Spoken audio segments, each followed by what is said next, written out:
Good morning and good afternoon, everyone, and thank you for joining our webinar. My name is Claire Robertson from the Weinberg Group, and I will be moderating this presentation titled Ensuring Successful FDA Meetings. The Weinberg Group is a scientific and regulatory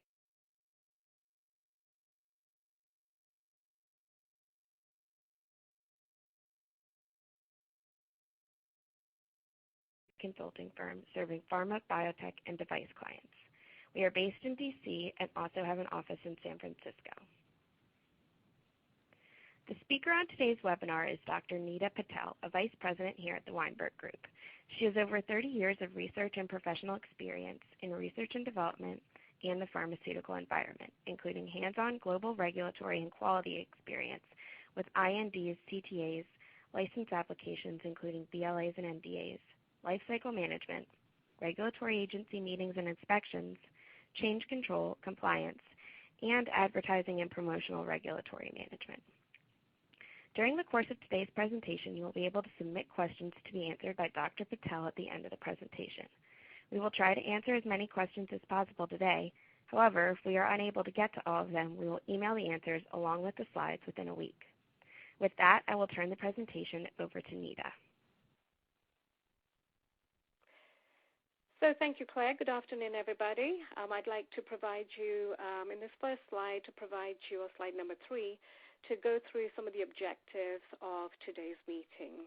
I wanted to just go through some of the areas where what to expect during a meeting with the FDA, share with you some of the tips for preparing the meeting request letters and specifically the briefing packages, and give you some highlights and key pointers and tips of what to do and what not to do when you're preparing for the meeting, as well as when you're conducting and during the meeting, especially the negotiations and discussions that may occur during a meeting, as well as give you some techniques on, ensuring that you get the best possible outcome during the meeting.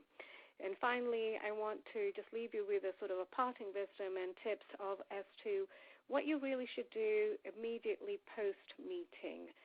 There are certain things that you absolutely must do as soon as you finish with the meeting, and I want to share some of those with you.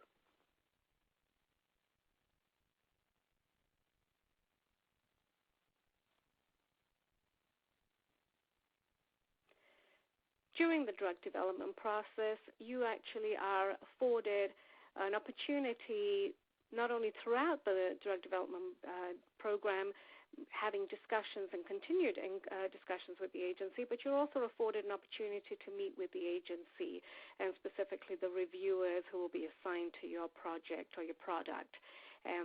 These meetings can be via teleconference or they can be face-to-face with the agency at the agency sites. The types of meetings that are afforded are categorized into 3 categories: Type A, Type B, Type C.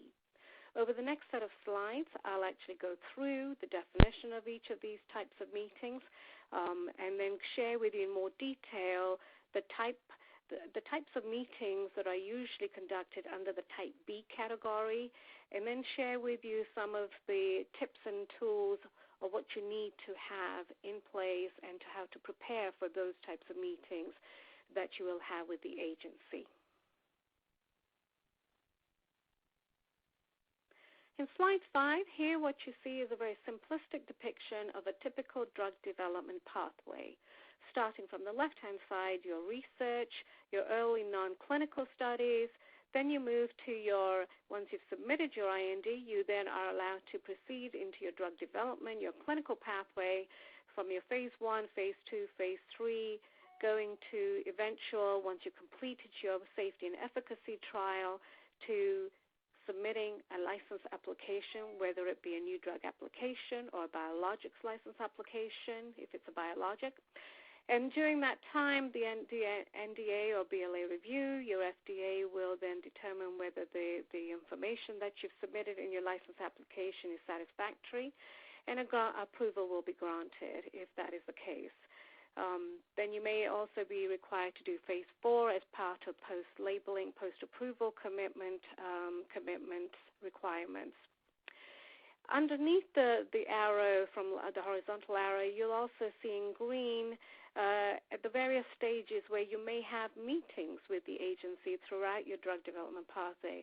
You're extremely encouraged to have constant discussions with the agency throughout your drug development process, and specifically during the key stages of your drug development, so that you are absolutely clear of the understanding of the from the agency as to what they will require of you during those critical stages of drug development, and more specifically in your license application. So this will be an extremely important opportunity to have those discussions with the agency in the form of submissions to your IND, but also, as I mentioned to you before, the FDA does afford you the opportunity to have meetings with the agency, whether it be through a telecon or a face-to-face.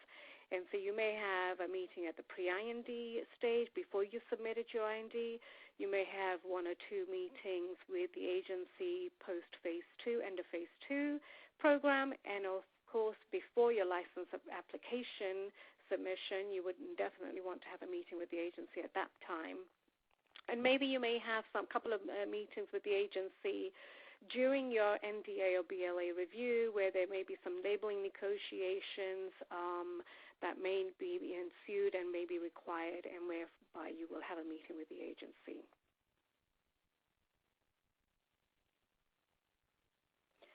So let's talk about each of these FDA meetings.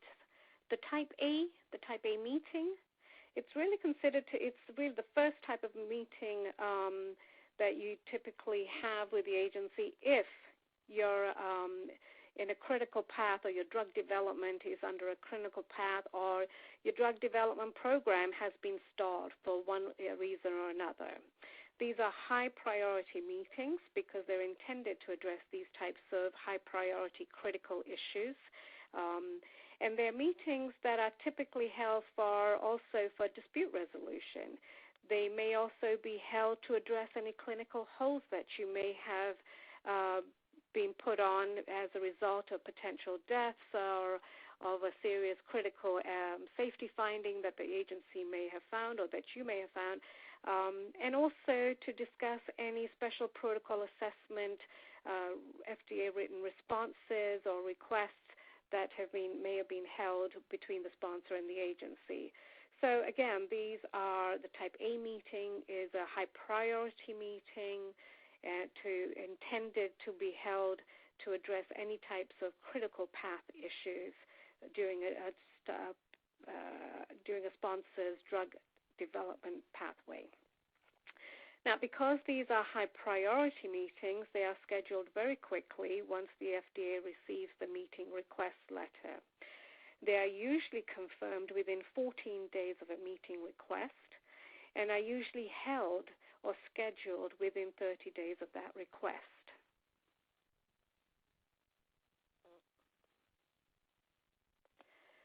So on slide 6 is the Type B meeting.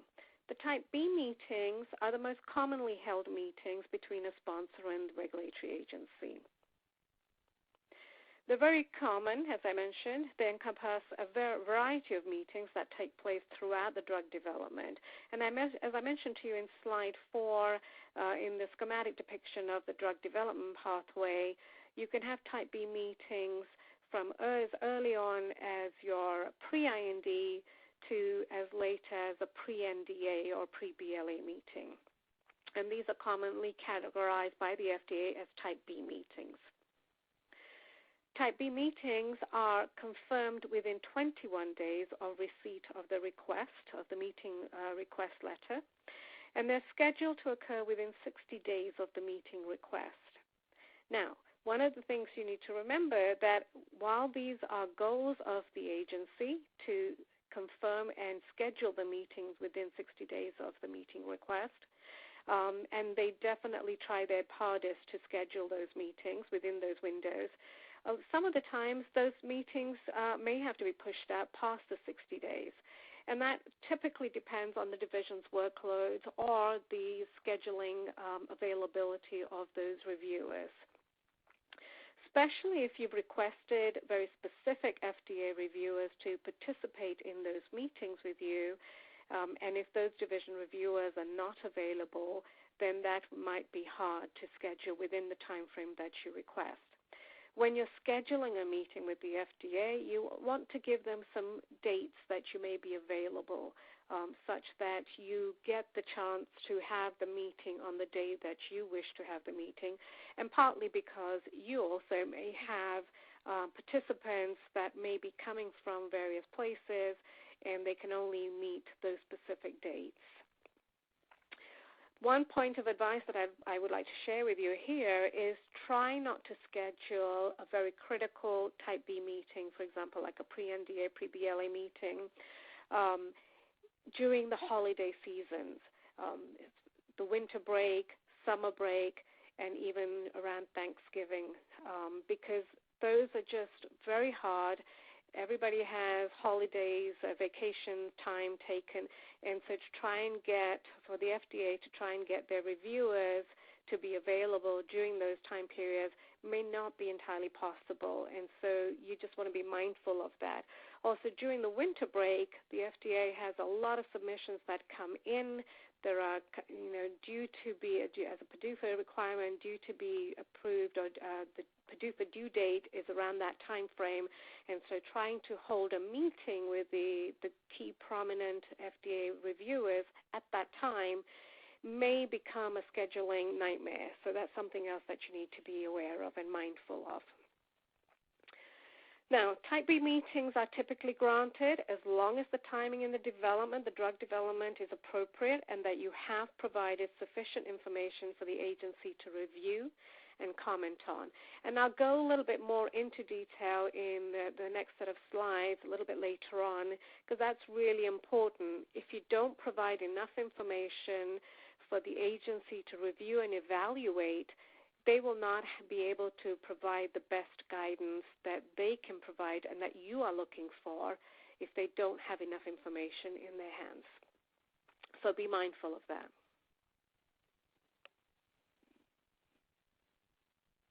It's important to keep in mind that the FDA usually grants only one of each kind of Type B meeting. For example, you can generally only have one pre-IND meeting and one pre-NDA meeting. Agency really does not like you to have too many meetings, for example, too many pre-IND meetings before you submit your IND, because that's not the objective. The objective is that you get to a stage where you have enough information such that the agency can provide you the guidance to move to the next step of your drug development pathway. So be mindful of that. More than one kind of Type B meeting may be granted, but usually only in the case that you are discussing something new, some unrelated issues. For example, you may be able to have a separate pre-IND or other meeting to discuss the CMC issues, but that's not always guaranteed. So if you've got a lot of complex issues that need to be resolved in your clinical program as well as your CMC program, you may want to separate those two out into two separate meetings if the amount of issues are just too much that will not be able to be covered within the 1 hour time slot that you're allowed at a meeting by the FDA. And this is something that even the agency may come back. I've seen it where the agency comes back and says, you know what, we've got so many issues on one area. Why don't you submit formally to the pre-IND or to the IND your questions for the CMC, and we will provide you in writing the response to those questions. So I've seen it done that way as well. And so that's something that you may want to be mindful of. However, having said that, the FDA definitely expects the sponsor to be organized and to be able to discuss multiple drug development issues at one meeting. The thought behind that is that you have actually thought of all the potential gaps in your filing, and those are the areas that you wish to discuss with the agency, and so therefore you will be limited and focused on addressing those specific issues that are determining or delaying you to move on to your next path of drug development. So you do need to be a little bit of a multitasker But if it becomes too complex, then you may want to divide the meetings up. Over the next set of 4 slides or so, I'm actually going to continue on the Type B category, Type B meeting category, and speak to you more about the different types of meetings that come under the Type B category.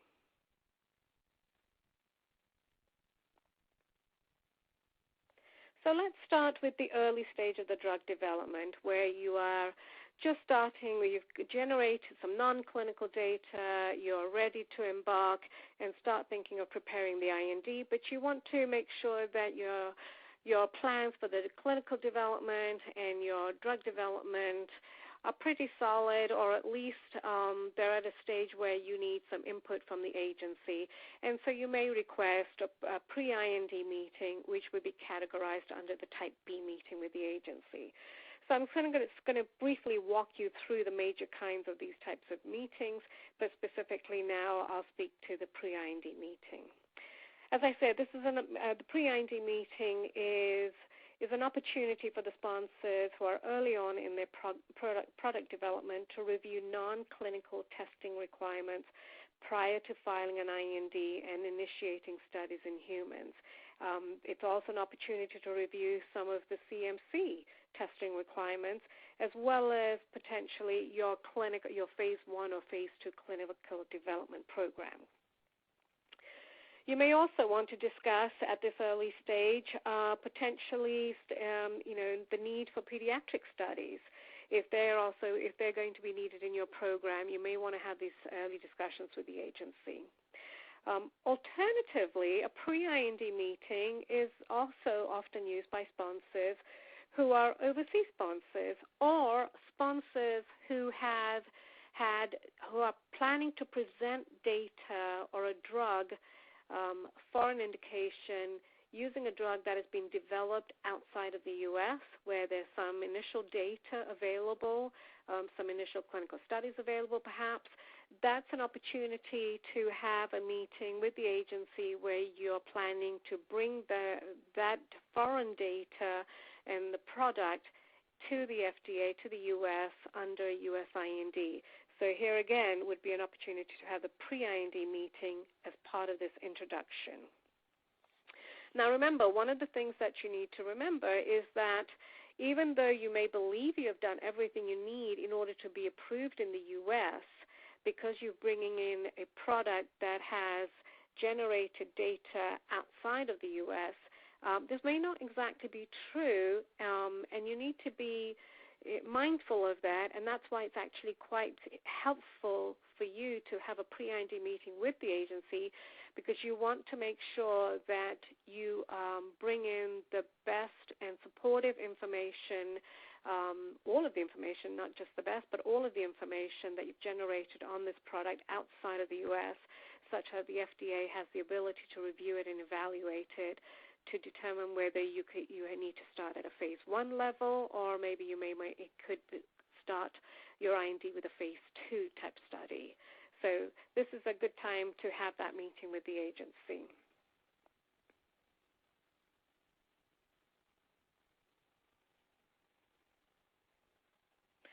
Slide 9, end of phase 1 meetings. These types of meetings aren't very common, and since they are typically reserved for drugs that treat severe and life-threatening diseases that will be eligible for accelerated review, so therefore they're not as common as your end of phase 2 or a pre-NDA BLA meetings. But at these meetings, you might want to discuss the design of the phase 2 trial and possibly more about the timing and the design of pediatric studies. Again, if this is relevant to your program, these are the types of things that you might want to cover as part of the end of phase 1 meeting during this Type B meeting. But again, as I mentioned, they're not very common. You really try and reserve your meetings with the agency at the end of phase 2. However, if it's an accelerated program, as I mentioned, or your drug development pathway is accelerated, it has been accelerated, then again, as the agency has mentioned and encourages the sponsors, try and have as much discussions and dialogue with the agency throughout each stage of your development process. So you may want to come to the agency for a meeting. Now, that doesn't mean that you have to have a face-to-face meeting at an end of phase 1 meeting. You could have a teleconference, provide your outline, provide your plan, and the agency may through a teleconference, be able to cover all of those areas such that they provide the guidance to move on to the next stage, which will be the phase 2.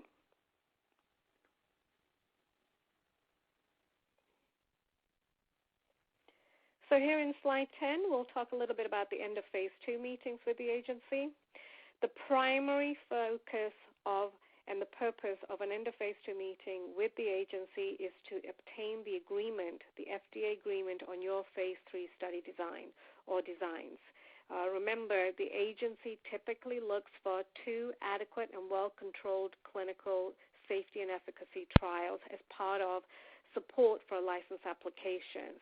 There have been instances, there are instances, and I'm sure there will be instances where one large pivotal phase 3 trial that is robust, well executed, and has met the highest stringency of a statistical significance has been met, may be allowed by the agency for a license approval, for a drug approval. So I'm not saying it's not impossible, but it has happened and it will happen.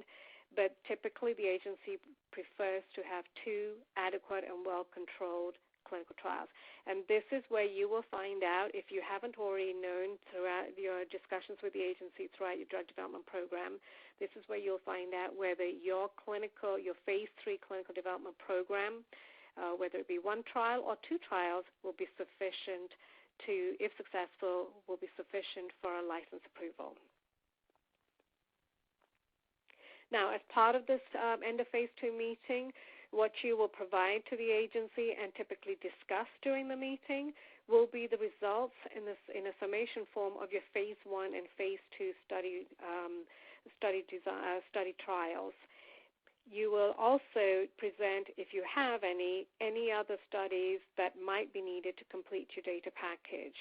This is your opportunity to present to the FDA in a summation format of all your clinical data package, your clinical history with this product, such that the agency is able to review it and evaluate it and determine whether the data, the supportive data you presented, does in fact support the dose, the treatment regimen, the duration of the study, and of course your primary and secondary endpoints have all been carefully chosen and can be definitely supported by the data package that you have in hand thus far. And this is extremely critical because you want to ensure that your phase 3 results, when the study is completed, are going to be robust and complete. One of the other key elements you want to discuss as part of your end of phase 2 meeting is to really get an assurance from the agency, or an agreement from the agency, that the non-clinical data package that you have generated thus far, or that you have throughout your drug development program, is going to be sufficient, and that no more non-clinical studies will be required as part of the license application and as part of the license application approval process. And that's going to be critical, so you want to make sure you address that key important attribute of this end of phase 2 meeting regimen. Usually at this time, sponsors also want to discuss some of the CMC issues, such as specifications for the drug substance and drug product, test methods. Are the test methods appropriate for your lot release? Are the test methods appropriate for your stability indicating programs? Are your test methods applicable and sufficient for your comparability assessment? You need to make sure that you get that binding agreement from the agency at this stage of the drug development pathway. You also want to discuss and maybe get confirmation of what will be your to-be marketed formulation. and any other CMC issues that might be specific to your product or even to the manufacturing facilities that you may be using or may be planning to use for either your registration batches, for your commercial batches, and even your phase 3 clinical batches production. So it's important to lay out, pretty much be transparent and lay out your whole CMC profile and ensure that the agency buys into that before you move forward, and specifically before you use the phase 3 GMP product in your phase 3 trial, because the last thing you want to do is have your phase 3 conducted, your product meet the endpoint, or your study meet the endpoint, but the product was not deemed to be GMP when all is said and done, when the inspection occurs, there were some severe CMC issues that were critical. This is a very, again, I mean to emphasize, this is a very critical stage of your drug development pathway, and you want to make sure that you have everything laid out very well, very clearly to the agency, and you get their best guidance for your program. So as you come through to your end of your drug development program, you have now conducted your phase 3 trial, and you have good results from the study, and you want to now start preparing and thinking of your license application. So therefore, what you want to do, this is a great time to have a meeting with the agency. It's typically called the pre-NDA or pre-BLA meeting. It's still under the Type B category, and you definitely want to have a meeting with the agency prior to filing your license application. This is a perfect opportunity for you to present the highlights of the results of your phase 3 study or studies. You want to present to the agency your plans for your NDA or BLA license application in terms of what study reports you'll be providing, what non-clinical data package will look like, what the CMC data package will look like, what your to be marketed presentation would look like, as well as your draft labeling. So all of those types of key elements of your license application that you are planning to place in the license application, you want to give the agency a snapshot of what you're going to be presenting to the agency as part of that license application, so that there are no surprises to you and to the FDA when that license application is submitted for review and approval. The primary goal for this type of a meeting with the agency is to confirm that you have conducted all of the studies that you need or you are required in order to obtain the product approval. Now, obviously, the FDA will say to you, sounds like a good plan, it's plausible. Of course, it'll be a review issue, and once we look at the data, then we'll be able to provide you with more guidance, more comments, and so forth. But nevertheless, at least this is an opportunity also for the FDA to come back to you and say, well, what about this study? What about this data package? Will you be planning to include it in that license application? Or the agency will expect you to have the following information in your clinical data package. And so these are the types of things that you want to address and get concurrence from the agency and guidance from the agency. With regards to the clinical data package, one of the things that you really want to make sure that you address with the agency is your data set tables, especially in your ISS, your ISE.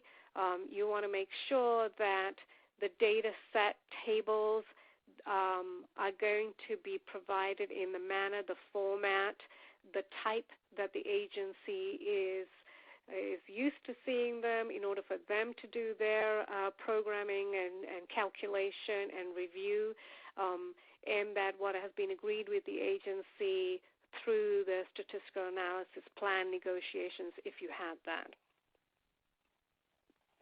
Furthermore, if your product will need a risk evaluation and mitigation strategy, or affectionately known as REMS, then you'll have to discuss this, and you should discuss this at this stage of the drug development pathway, and definitely find out what you will need to provide in your application from the agency.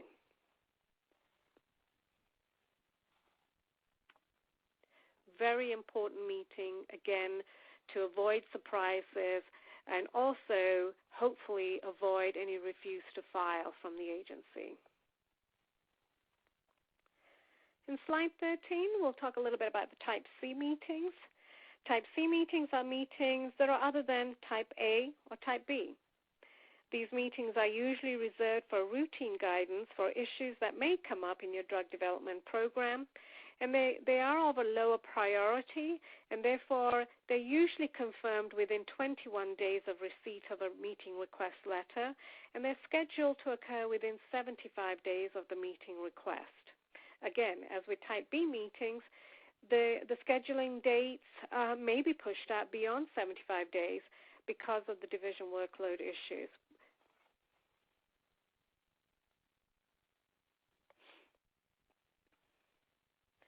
So now we've discussed a little bit about the types of meetings that the agency will afford to the sponsors an opportunity to meet with them. Now I'm going to talk to you a little bit about, over the next set of slides, what you need to do before you request a meeting, what you need to do to prepare for the meeting, what you need to do during the meeting, and what you must do after the meeting.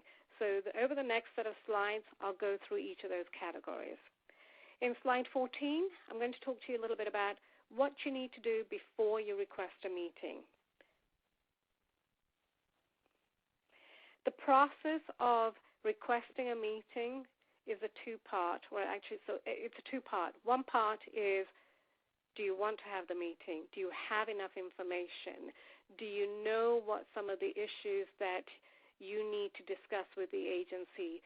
Do you know what your goal is for this meeting with the agency? That's step one, and that's really something that internally you have to discuss with your key stakeholders and your management team to ensure that you know very clearly what your goals are for this specific meeting.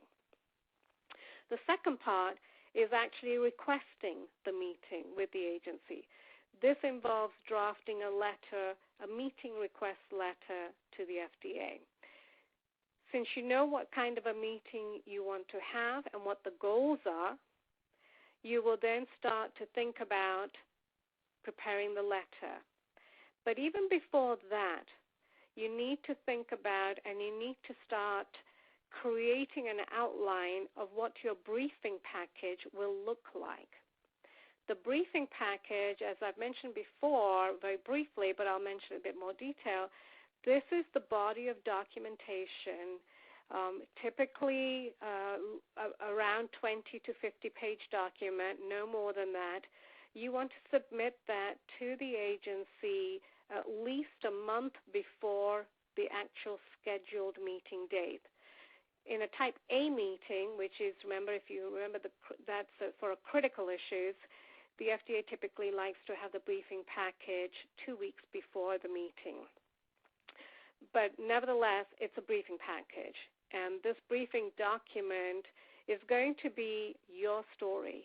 It's going to be your data package that you are going to present to the FDA that will support the questions or provide the background information to the questions that you have provided to the agency or you will provide to the agency in the meeting request letter. And it'll be the data package that you want the agency to focus on in order for them to evaluate, to provide you the responses to those specific questions that you have drafted to the agency. So it's an extremely important documentation package that needs to go to the FDA before the meeting. It's called the briefing package. And why do I say you really need to have at least an outline and at least know what some of the contents of the briefing package will be before you start preparing a meeting request letter? Well, the reason for that is because if you know what your goals are for the meeting and you have a fair idea of type of questions you want to ask the agency, you want to now determine whether each of those questions you have enough background information and what specific information do you need in order to provide to the agency to be able to address that question and respond to that question for you. So that's important. Now, the first rule that you want to make sure that you are actually ready to have a meeting. What I mean here is that if you've done your homework and if you have gone through the process, as I just mentioned before, then you're probably going to be at the end of that preparation stage to determine whether, yes, I think we're ready to have a meeting, or no, we're missing data X, Y, Z, and therefore let's wait till we have that information before we request a meeting. If the answer to your question is, yes, we're ready to have the meeting, then you can start preparing for the meeting. And you can start preparing the draft of the meeting request letter. And I'll go into the next slide, I'll show you what actually goes into a meeting request letter. But let's just focus here a little bit more on the things you need to do and how prepared you need to be even before you start requesting a meeting.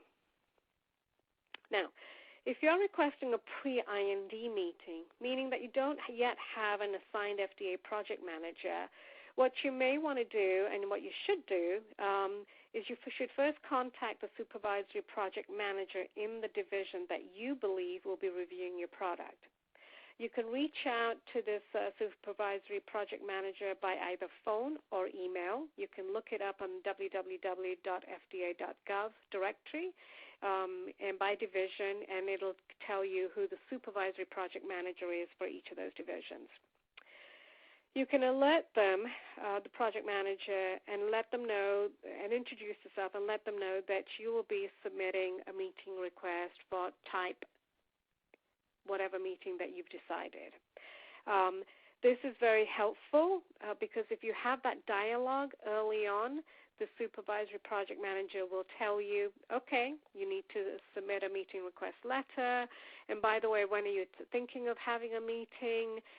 Oh, that's too short a period. You really need to think about having the meeting 2 months down the road because it's a Type B meeting. So they'll provide you some sort of guidance as to when you realistically think you can possibly have a meeting with the agency. And then also they'll also possibly help you with, in terms of the attendees, the reviewers and so forth. They, of course, cannot assign the reviewers until you've submitted the meeting request package. And at that point, and even actually, to be honest, at the point of the briefing package, when they've received the briefing package, they may have, at that point, finalized the FDA review team that will be assigned to your product and to your pre-IND.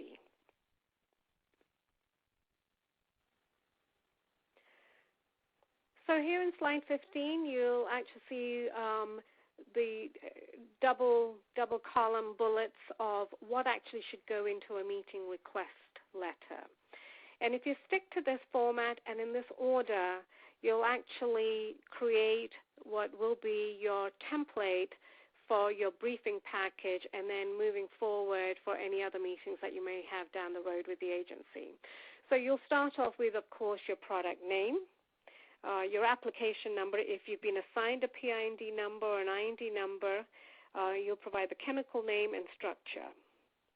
You'll also provide the proposed indication or indications. Type of meeting that you wish to have with the agency, whether it be a type A, B, or C, and then your rationale behind the meeting request. And this really should be brief, but to the point. In other words, what is the goal of this meeting with the agency? You want to have a statement of purpose or objective of the meeting. Again, this should also be brief, but be clear and succinct. A proposed agenda covering the general topics should also be provided. Remember, you have 1 hour for a meeting. Now, of that, you really want to designate or allocate or allot as many minutes as possible to have discussions with the FDA during the meeting. So if you're going to have a presentation, keep it extremely brief, maybe 5 minutes, 10 minutes tops. I would suggest 5. Then just introduce the attendees. That's a minute or 2. Keep to at least 40 minutes over for discussions, or go if you have questions. If you have 10 or 12 questions, focus on the key questions that you wish to discuss at the meeting. And then have at least 10 minutes or so near the end of the meeting for any other comments, plus also the meeting minutes. I'll go to that a little bit detail later, but nowadays what the agency likes to do during a meeting, they will actually project onto the screen your questions, and they will type in their responses, which they will have probably provided to you either a day before or on the day, and then what the concurrence at the meeting between the agency and the sponsor, that will be codified as part of that question response document as what that occurred during the meeting, and they'll actually do it during your 1 hour allocated time. So as you can imagine, if you're trying to create a sentence that best defines the agreement between the FDA and the sponsor for each question, and you have 6 to 8 questions, you can easily eat up the minutes of your 60-minute allocated time. So you want to be very brief and extremely succinct in your concurrence and your agreement there.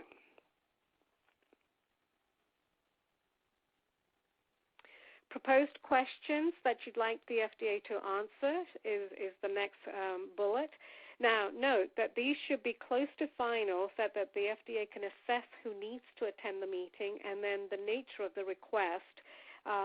But you can always modify, add, or delete questions in the briefing package as long as it's not vastly different or completely different to the main theme of the question that you already had as part of this meeting request letter.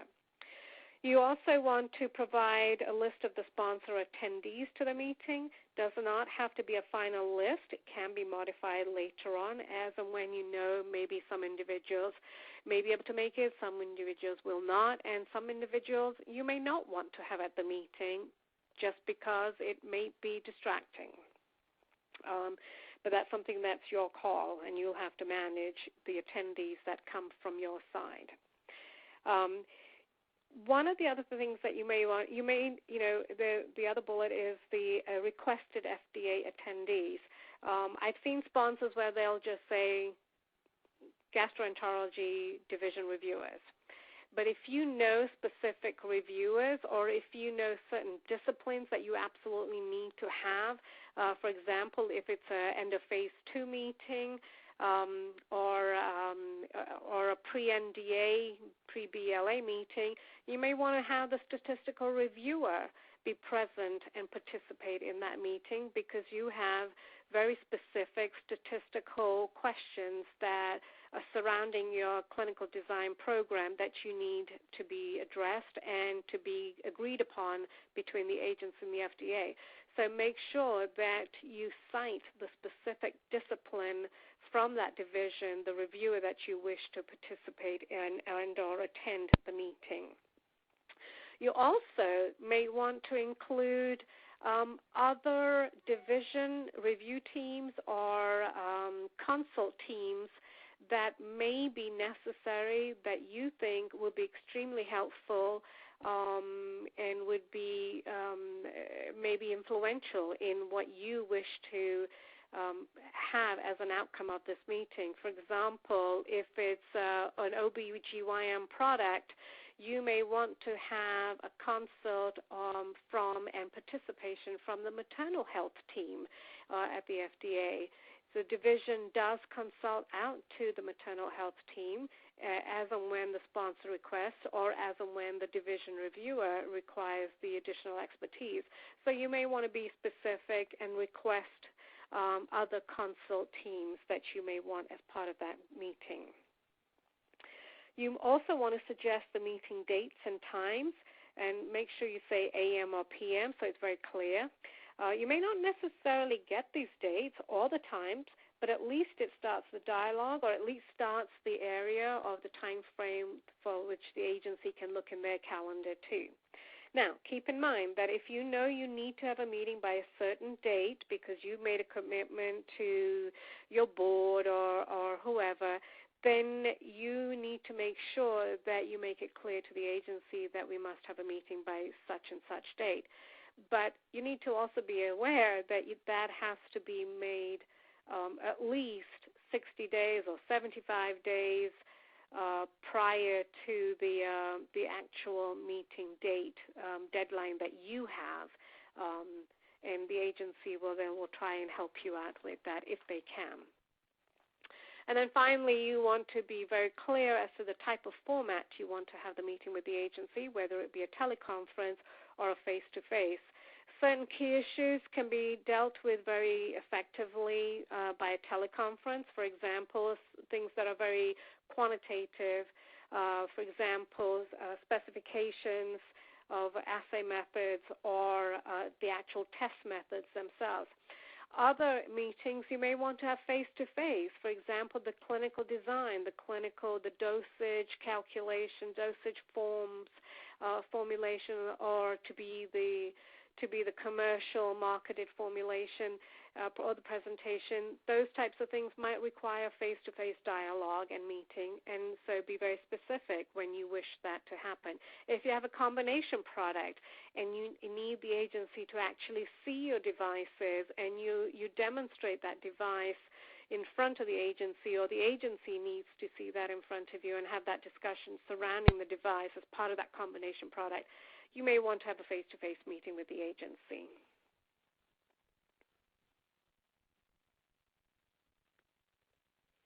So now your meeting request has been granted, and being that as it may, what will happen is that typically the assigned FDA project manager will contact you by either email or phone and let you know that your request has been granted, and he or she will then discuss the potential dates that are available. Once you reach agreement on an amenable date and time, the assigned project manager will then send you a formal confirmation of your meeting. Make sure you read the letter and the instructions and pay attention to the due date for the briefing package. Pay also attention to the number of copies that have been requested for that briefing package. It is not always the case that 3 copies are required or that 6. There is no set number, defined number. It all depends on how many participants will be, from the FDA side, will be present at the meeting, or how many reviewers will be requiring the data information in order for them to make the evaluation. So the project manager will be very clear in the number of copies that he or she will need in order to distribute to the assigned FDA review team for your pre-IND or for your IND meeting. If you miss this deadline and don't provide the information as requested, your meeting can be rescheduled, or worse, it could be canceled.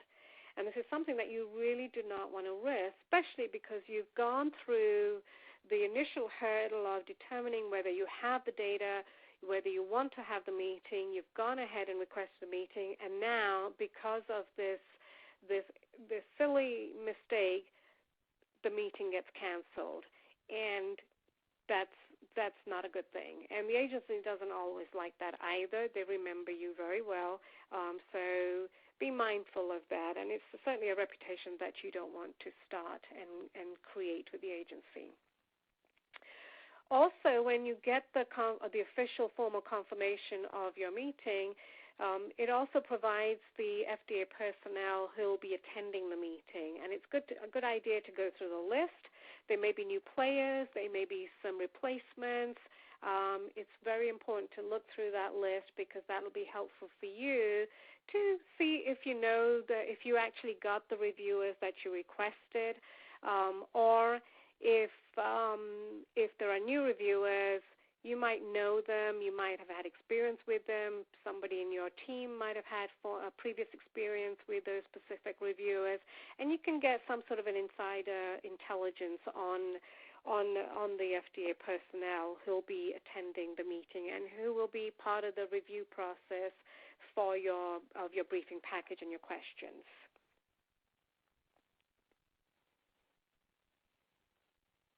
So now you have your meeting request granted. You know a date of when your meeting will be and whether it will be the morning or the afternoon.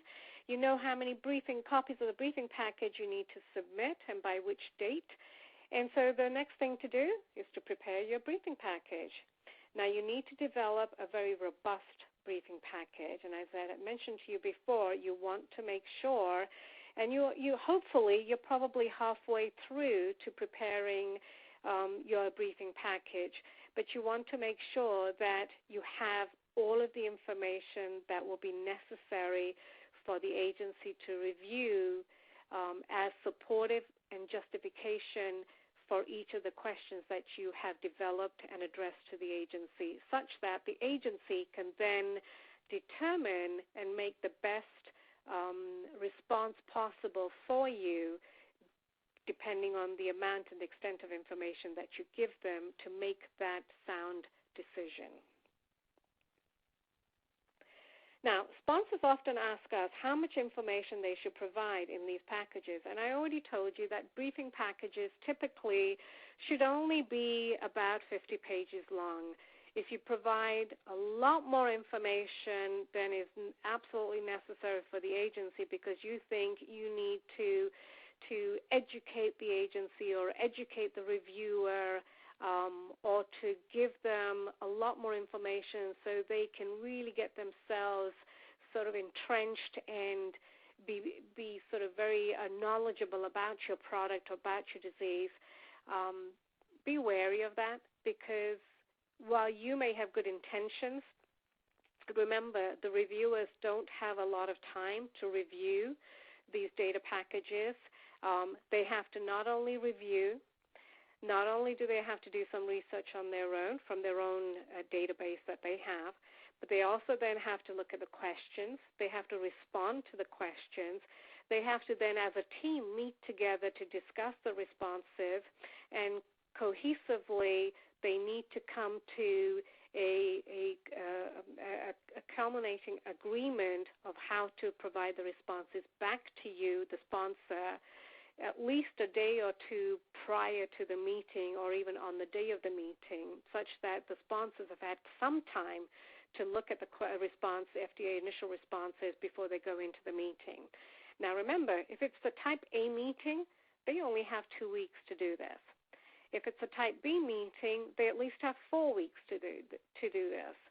But that's still a very short period of time to come up to speed to the uniqueness, to the intricacies of your product, your development program, where you've probably had months prior to get acquainted with your material. So don't give them too much information that is just FYI. Refrain from that. Just give them the specific information they absolutely need in order to make the decision and provide you the best guidance. Also, don't include any off-topic information that doesn't serve the primary goal, the objective of the meeting, of your meeting with the agency. And it should go without saying, but I'll say it. Take this opportunity to make a good impression with the agency. Provide clear, organized, well-reasoned arguments and accurate information in your briefing package. Be aware that mistakes that you make in the briefing package will haunt you. And the last thing you want to do is FDA questioning the quality of your data, specifically the accuracy of your data, and overall the whole clinical development or the drug development program that you are embarking on. So you want to be very mindful of that. And then finally, make sure you submit your package on time. Earlier the better, but make sure it's complete before you submit. Also give your project manager a call or a heads up that you'll be submitting on such and such date, because he or she may also then call you back and say, oh, by the way, I need an additional 10 copies.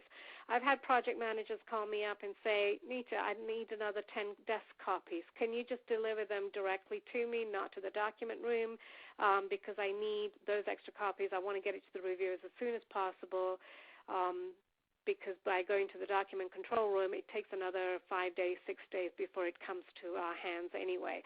So when they're trying to be helpful to you, when the FDA project manager is trying to be helpful to you, you need to be just as reactive and provide any and how many copies of the briefing package they request, and where they request it, get it to them as quickly as possible.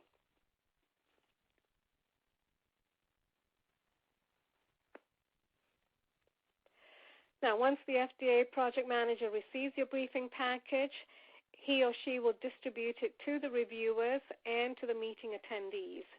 Now, let me just talk a little bit about the meeting attendees. While there may be an official list of those FDA folks who will be attending your meeting, and especially if it's a face-to-face meeting, this is important to note. There may be some additional FDA folks that may come in during the meeting. They may not sit at the main table. They may sit on the side.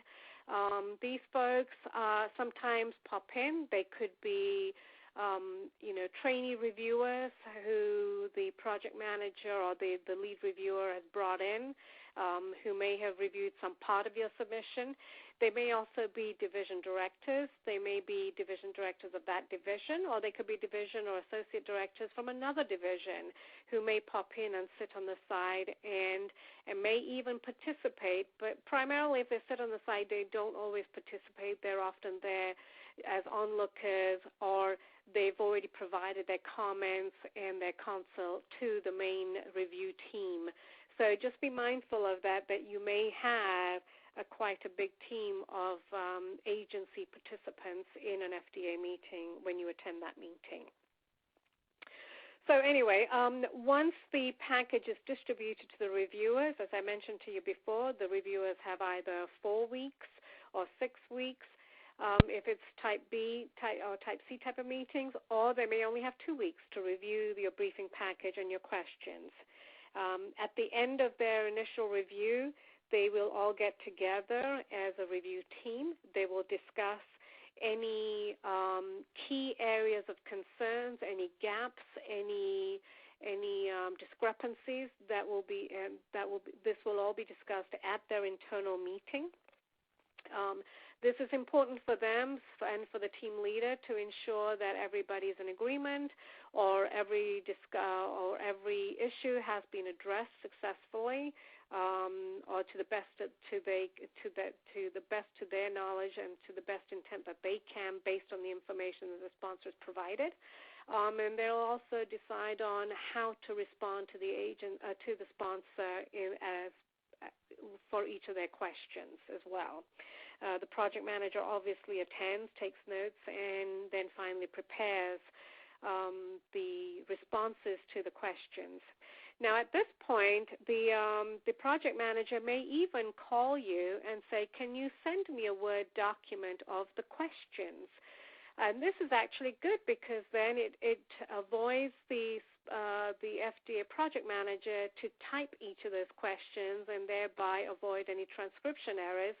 And so if you can provide a Word document of the questions to the project manager, he or she will then use that to input the initial preliminary response from the FDA, and that'll make things move things along much faster, because then that has to be reviewed by the project team, the team leader, and once it's blessed, it will then be provided to the sponsor. So there is reasoning behind this request from the project manager. As I said, you could get the preliminary responses from the FDA to your questions as developed maybe 1 or 2 days prior to the meeting, but there's no guarantee, and there's definitely no guarantee you'll have much time to review them, but at least if you get them ahead of time, be prepared, schedule a rehearsal time, schedule a briefing time within your own team, within the sponsor review team, so that you can go through the responses. And it's also extremely important because if there are certain responses to your questions that you say, yep, that makes sense, we have no more comment, or we don't disagree, we're fine with this, then those specific questions, responses to those specific questions, you can actually get back to the project manager and say, we're going to have the meeting. We still want to have the meeting because there are a couple of questions that we want to discuss with the agency further because we don't quite understand them. But B, we're only going to reserve the meeting for only questions 1, 3, and 7. The rest of the questions, we agree, we don't need to discuss it with the agency. We don't need to take up the time during the 1-hour time slot that we will have with the agency at the meeting. And that's a really good thing because now you've narrowed your focus on the specific key areas that you need to make sure you get the buy-in from the agency, or at least get clarification from the agency as to why they responded in the manner that they did.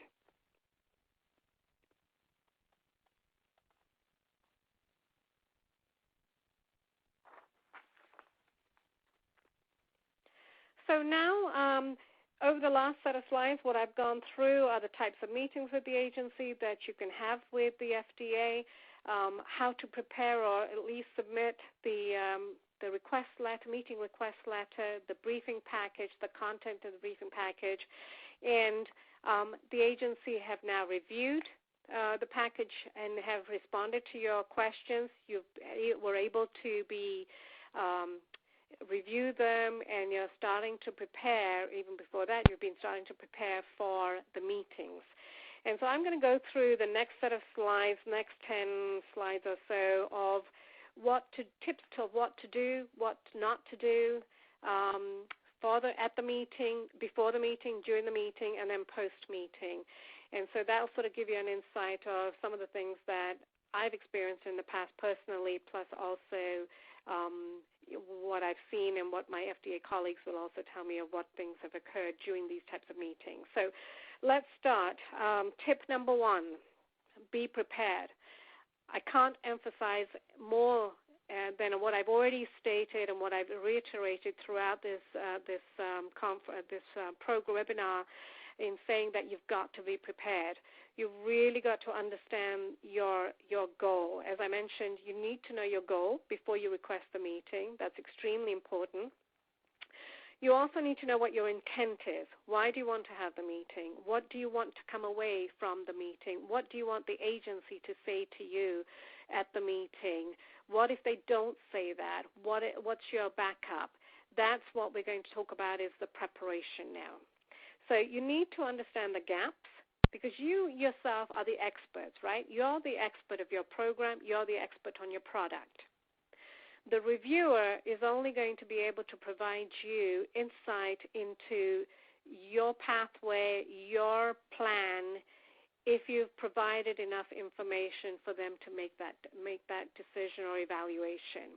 Of course, they have their own database from various other sponsors of a similar class of product or a similar type of drug development pathway, but they'll be focused specifically for you. They'll, of course, provide you general comments, but more so, they will be specifically focused on your project, your program, and this particular IND or pre-IND.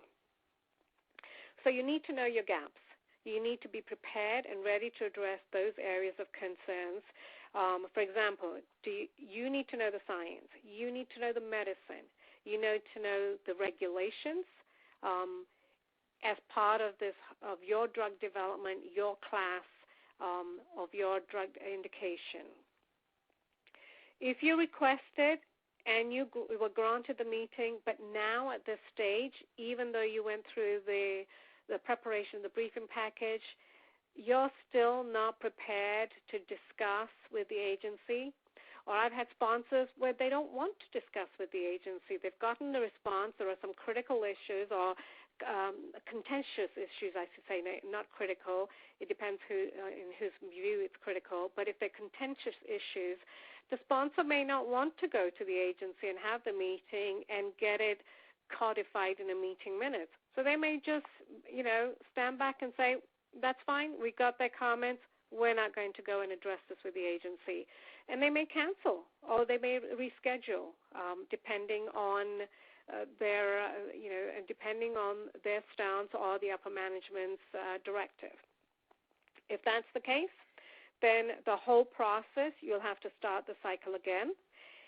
But what you don't want to do is just waste the agency's time by going to the meeting and be contentious, be defensive, be argumentative, and at the end of the day, at the end of the meeting, neither party is in agreement with anything. That's a waste of time. It's actually just not a good thing to do, and it leaves a very sour taste in the FDA's mouth, and you don't want to have that.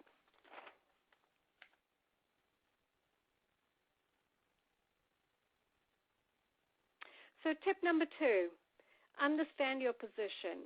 Remember, I said to you, know your goals, know your intent, but you also need to know your position, where you're going to stand. What if the agency comes back with a counter recommendation? Will you be able to agree with it? Will you take a position? Will you stand in your position, or will you just have a negotiation? You need to know your position. You also need to know who you're talking to. As I mentioned to you before, when you get the formal confirmation of a meeting request letter, it'll list the FDA attendees by name and title. You may be able to go find their CVs. You may be able to know their history of the issues and how they've responded to issues. That, if possible. Sometimes they may have presentations where they may have public presentations where they may have presented their ideas, presented their thoughts. So if you can do some little bit of research, a little bit of homework, and be prepared, then you come away with a good knowledge base information that you can go into the meeting with. Diligently plan to achieve your major objectives. Obviously, that's something that you really want to try and achieve. Know your strong points very well, but you must know your weak points even better, and that's extremely important. Know where your gaps are. Know where you don't have that much information. And if you don't, that's okay, but at least you know it, and you're not going to be surprised. Also, look and do some research, either hire consultants or do your own research, and look to other approvals of your same class products. Go do your homework. Go do the data consult to make sure that if you've got some precedents that you can reference or you have in your back pocket that you can bring forward to the table during a pretty critical issue or disagreement with the agency, that's a good thing to have. Be knowledgeable. Arm yourself with the knowledge. When you enter into the meeting, during the meeting, and as you leave the meeting, your body language, your confidence level should be exemplary. You want to go in with a sort of a stance of what you're talking about, but yet be humble enough to recognize what you don't know and be humble enough to say, I don't know the answer to that question, or I don't know this, I'll get back to you. And that's okay to do. So be confident and thorough throughout the meeting and even post-meeting. When you're preparing for your questions for the meeting request letter and in your briefing package, make sure you've hit the key questions. Ask all of the questions for which you need answers, and especially those questions for which you need to have it in writing, the responses in writing. That's extremely important. You may have made a commitment to the board or to your stakeholders that you will get an official response from the agency to this specific question. Make sure that's in the briefing package and is part of that question package that for the agency to respond. Make sure your questions are very clear, they're very concise, and above all, they're supportable. That's where the background information prior to each question or for each question is extremely important in your briefing package. State your issues positively and assuredly. That's extremely important. You don't want to have wishy-washy comments. You want to present your best-laid plan and your best-laid issues. If you have an issue, state it in a positive manner. Ask the agency if they concur. Never ask an open question. If you do, you'll always get an open answer to which you'll come away with and say, well, I didn't get clarity on this, and you will not have achieved your objective. Look, in a meeting, you want to be cooperative. These meetings, the FDA meetings, are not meant to be one-way discussions and definitely not meant to be one-way argumentative or defensive stances. It helps nobody. It does not help the agency. It does not help you. And at the end of the day, you had a goal, and if you didn't achieve that goal or the objective, what was the point of wasting the one meeting that you can only have with the agency, per se, and one meeting that you needed to get something in writing, an agreement, a concurrence from the agency? Why would you waste it? Makes no sense. Good negotiation techniques help.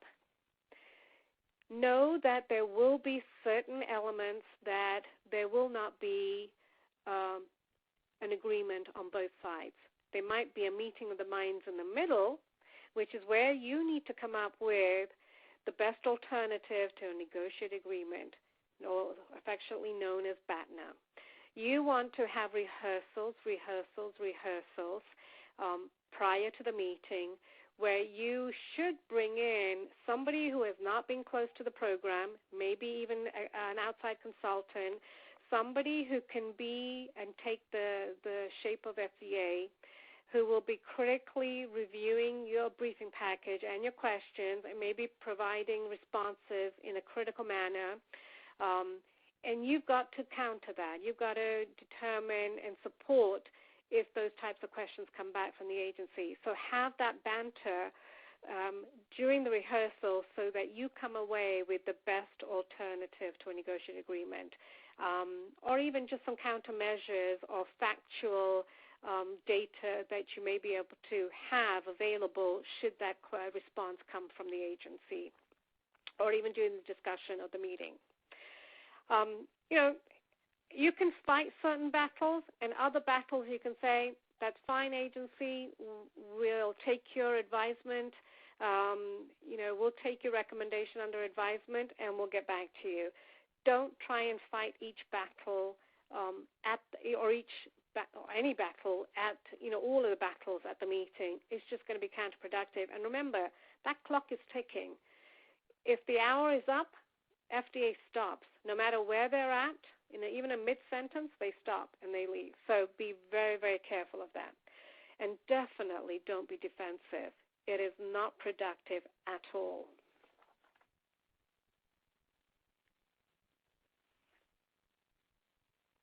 Tip number 5, know your flaws. We all have flaws. You have flaws. I have flaws. FDA has flaws. FDA knows you have flaws.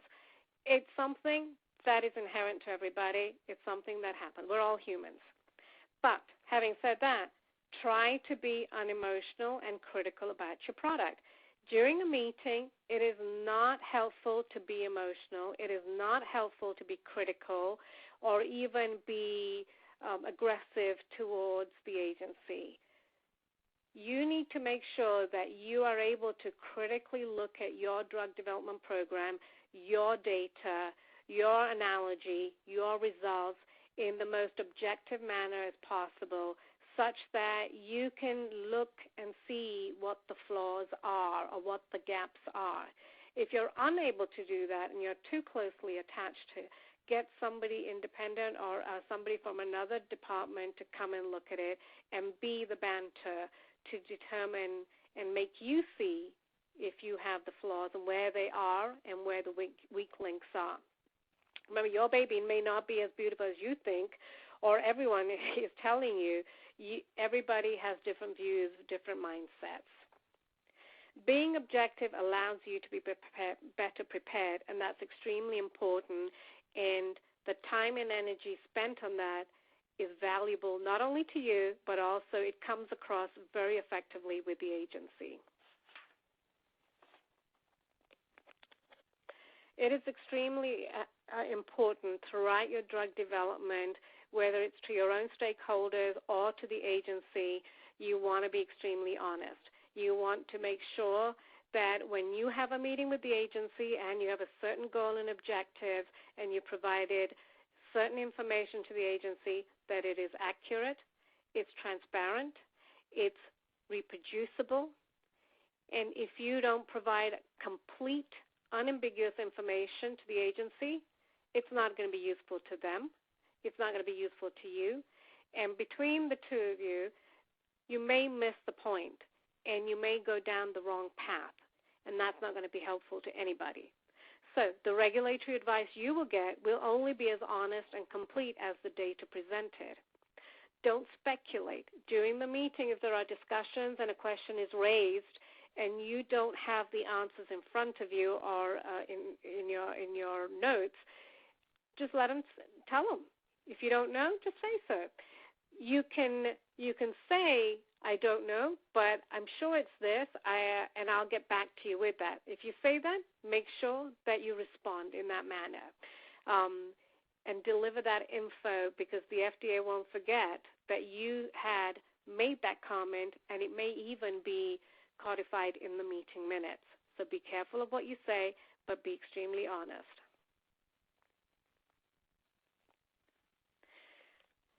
I mentioned to you a few slides ago that you need to be very confident. Your stance, your demeanor as you enter the meeting, as you present yourself during the meeting is extremely important. You want to be confident, you want to be thorough, you want to be assured, you want to be positive. You also want to be honest. But at the end of the day, with all of that, on top of that, you also want to be extremely serious. You don't want to be jovial or making offhand comments with the agency. I even had one client who came with me and said to the reviewer during the discussions, hey, let's settle that over a beer.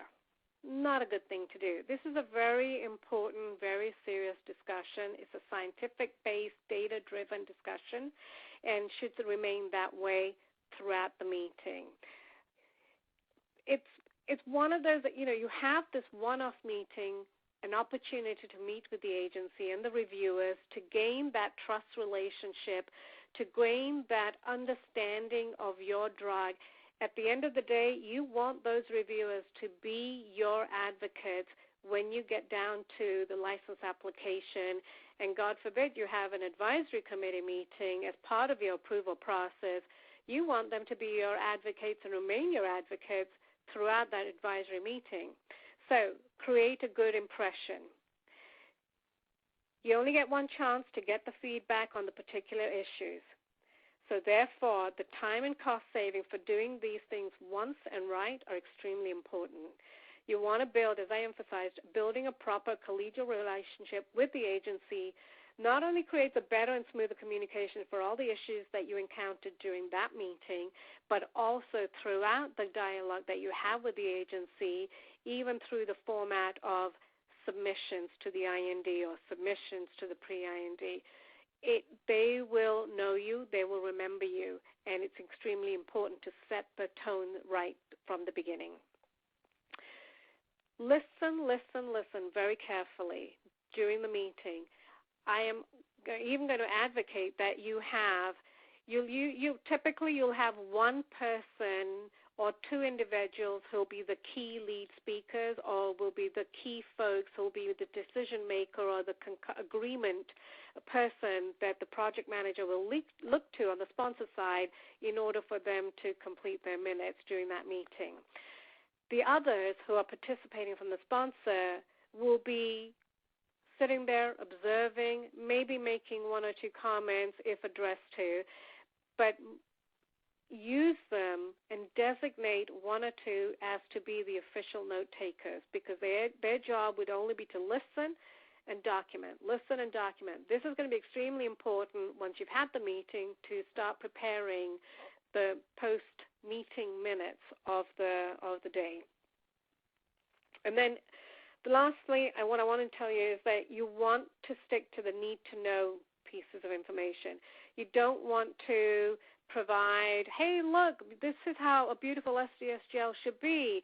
You know, I can show you another gel that looks really crappy. Here's another data that we had really beautiful results. Stop. You don't need to show them all of that. Just show them what you need to show and stick to the script.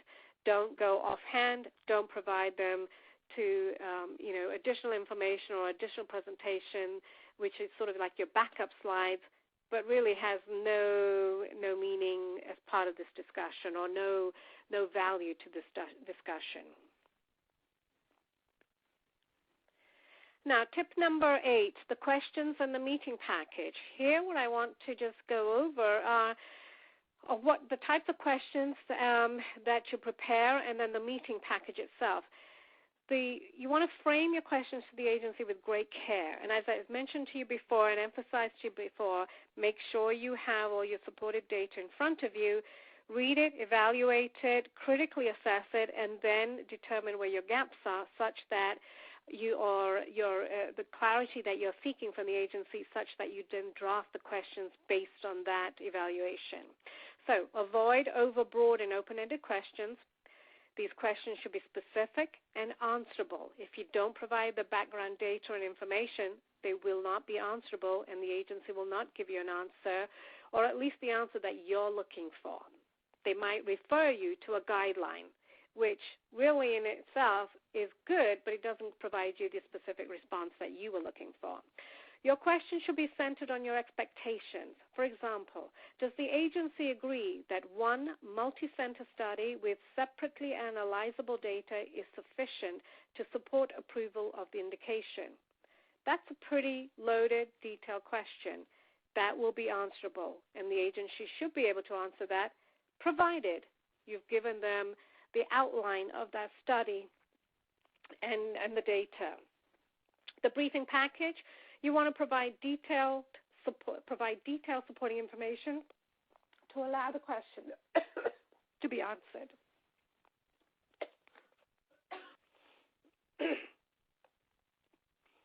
Okay, tip number 9, who should attend the meeting? I get asked this question all the time. If it's a small company client of mine, they'll, typically the CEO will want to come. If it's a 3-man, 4-man client, then absolutely. If they're the co-founders, absolutely they should attend. But typically you only want to have the key discipline heads of the key issues or questions that you're going to be addressing or what the focus of the meeting is. You don't want to have very many people. You definitely don't want to have lawyers attending the meeting. Once you do, the agency will bring their lawyers and their attorneys, and it'll just become an extremely bureaucratic meeting with really no real valuable information will be provided during that meeting. Unless it happens to be a type A meeting that has some legal component attached to it, that's a different thing. But for a type B, type C meetings, you don't want to have that. You want to make sure you define the roles in advance. There should be a company lead, could be a regulatory person, it could be a clinical person, or it could be a CMC person, depending on the nature of the meeting and the specific questions and the topic that is going to be addressed at the meeting. You will have your subject matter experts. They must stick to their areas during the meeting. They don't want to say something that might have to be contradicted or might be conflicting to what the other subject matter expert communicated. And as mentioned to you before, listen during the meeting. That means you need to have a note taker, 1 or 2, somebody who's dedicated solely to taking notes and with the stress on the FDA questions and the FDA recommendations.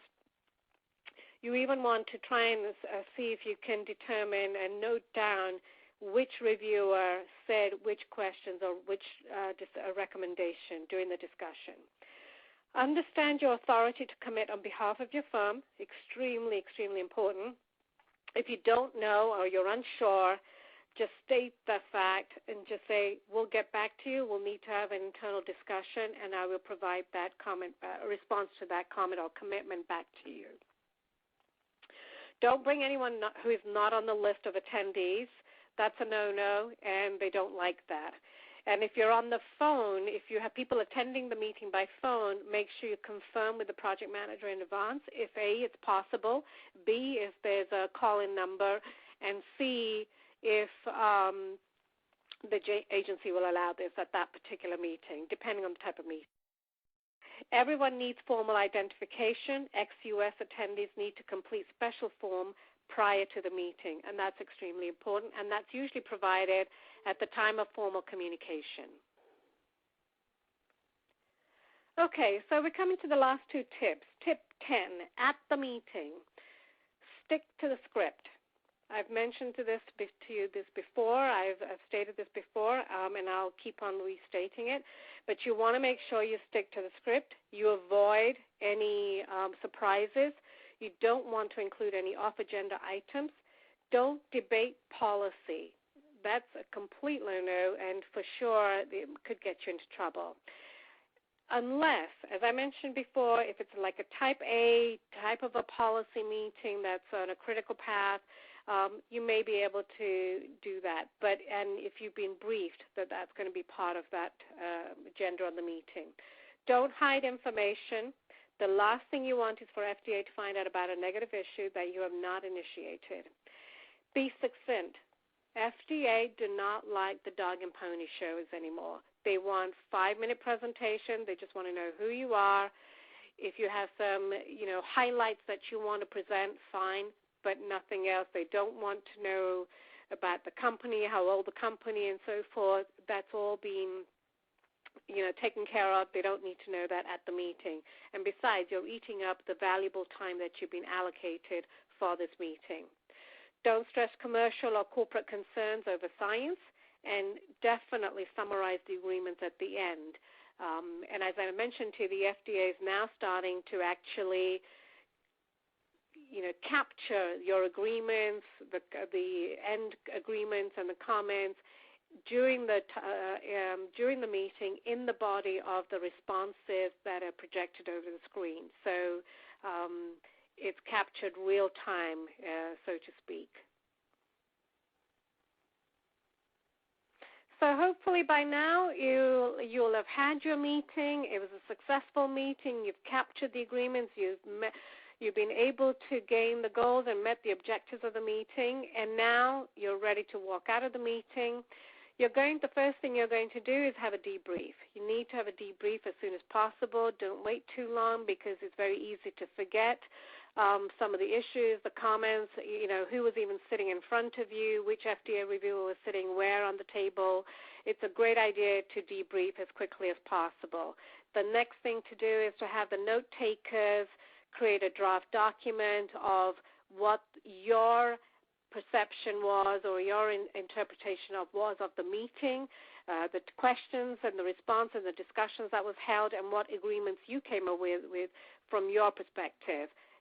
Start documenting that and then distribute the draft to be reviewed by your team, your sponsor team, to ensure that you've captured the minutes that are accurate and comprehensive.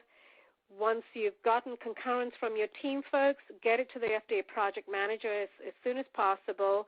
If you can do it within 7 days, that's fabulous. It will be perfectly great, and it will actually help the project managers. The FDA project managers, a lot of them will tell me it's the best thing that they can get from the sponsors. They love it because what they can then do is if they have captured the same stance, the same demeanor of the meetings, and capture the same themes of the agreements, then they can use the language from your meeting minutes and put it into their formal FDA meeting minutes so that they can distribute to the team reviewers and to the team leader to get their blessing and concurrence, and then they can officially send it to you as the formal FDA meeting minutes. Remember, your meeting minutes that you submitted to the FDA is not formal. It is not even recognized as formal minutes. And so really they don't have much of a value other than you've captured what you thought you agreed to during the meeting, and now it's up to the FDA to refute that if they think that's not the case. But more often than not, what the FDA typically does is uses your meeting minutes. If you give them in a Word document, they'll incorporate it into their draft, into their final minutes, and that's the formal minutes of the meeting that are formal and that are valuable to you, to your stakeholders, to your board, and they typically issue those minutes within 30 days of the meeting. If you don't get them within 30 days, call them up and they'll get them to you as quickly as possible. If there are corrections that need to be made because both parties did not agree, then that can be, can be addressed. You can have a second round of meeting minutes, but you need to make sure that there are significant differences in the understanding, and you've discussed that with the project manager, and he or she will tell you how to best communicate that. Finally, above and all, make sure you keep your end of the commitments. If you made a commitment during that meeting that you'll submit something in the next week or that you'll provide clarification to a specific comment, make sure you address that and make sure you provide that. If you had any presentations during the meeting or you provided handouts, new handouts during the meeting that were not in the briefing package, make sure you also submit those formally with your draft, your sponsor minutes to the meeting. When you submit that to the FDA, make sure you include that as part of your package. Okay, so I think I've addressed some of the key areas for the types of meetings with the FDA that you are afforded an opportunity to have during your drug development pathway, how to prepare for, how to have a successful FDA meeting, and what to do straight after the meeting. I hope this has been of value to you. I hope I've been able to provide some sort of clarity or at least some validation of what you already do or don't do. And I can't emphasize that you must prepare for these meetings. You need to rehearse, rehearse, rehearse. It's extremely important because if you don't, it'll be very hard for you to have a successful meeting with the agency. So rehearse, rehearse, rehearse. Prepare the briefing package completely and accurately and completely as possible. Prepare the questions to the specific issues that you want specific answers to in a specific manner, and conduct yourself and communicate during the meeting as confidently, as thoroughly, as accurately as possible, and you should have a very valuable outcome of one of these meetings. So I wish you great success. If there are any questions, I'll be happy to answer. Thank you. Thank you, Nita. We have a number of questions. The first is, what is the best, most efficient way to find out who you are talking to as far as knowing recent similar attitudes, applicable precedents governing your situation, and the predisposition of FDA's meeting participants, particularly in this changing safety concern environment? That's a good question. So the answer to that, in a sense, is to find this information involves a combination of consistent monitoring of agency activities, both directly and through collateral sources such as the trade press, your own detective work, and good old networking. First, on FDA's website, you can find detailed review materials covering approvals of NDAs, BLAs, PMAs, 510Ks, and other regulatory submissions. So there's a wealth of information on the FDA's website. Second, FDA has a number of listservs, email updates. For example, if you go to the www.fda.gov email list, you can update and list, and they will provide you information. These are used where they keep you informed of new developments involving guidance documents, approvals, and other agency pronouncements that might impact your product's development pathway. So that's a good website to go for to get all these updates. And then thirdly, closely monitor the published literature for examples of regulatory precedents. As to the predispositions, if you can, obtain the CVs of your FDA counterparts for insights into their professional experience that might bear on your product. Also review any speeches, articles, or presentations that they have made. And again, you can find those on the FDA.gov website. Under each of the divisions and centers, you'll find a list of presentations or articles that the FDA employees will have made over the last, and they do have archival copies as well that you can have access to. Also review the published literature. As part of that review, it'll assist you in times with respect to how they position themselves. They may even have articles that they've written regarding the class of products and the thought process that was involved as part of their scientific review, and that'll give you some sort of guidance as to what they're thinking. However, the applicability of any such intelligence will depend on its source, its age, its precision, and how close the earlier product matches yours. So be mindful of that. Okay, great. Thank you. The next question is, an acronym, BATNA, was introduced, which I believe stood for Best Alternative to a Negotiated Agreement. Is this correct? Could you please expand on the acronym's origin and use? BATNA does indeed stand for Best Alternative to a Negotiated Agreement. This term, we believe, was developed by researchers at Harvard University, and a BATNA is often used to help a negotiator plan for an acceptable action if current negotiations either fail or an agreement cannot be reached. It's not always used, but it is an acceptable backup position. It should not be considered a safety net, but rather a point of leverage in negotiations. And keep in mind that in order to be a good negotiator, it's not only important for you to have a well-thought-out BATNA, but you should also need to consider the other negotiators' BATNA, because they could have a counter plan, and you need to be mindful of that too. So sometimes you may want to have several rehearsals regarding your BATNA position so that you can be best prepared for a counter-argument. Okay, great. I think we only have time for one more question, so I'll get to it right now. It is, what type of meeting is it if you have submitted the NDA and received the CRL and need to have a meeting with the agency? Yeah, so this is a good question, and is often asked by our sponsors and our clients. My response to this would be that, if your product is not approved in the first review cycle, you can request an end-of-review conference with the agency. This could be a face-to-face or it could be a telecom. And this will allow you to ensure that you have a clear understanding of any deficiencies in your data package, as well as what further steps you should be taking before the application is approvable. And this is extremely important, and you really should take advantage of this type of meeting or conference with the agency, because you want to make absolutely clear that the questions in the CRL are very specific and you have a clear understanding of what the agency wants you to respond to and how you should respond to the agency.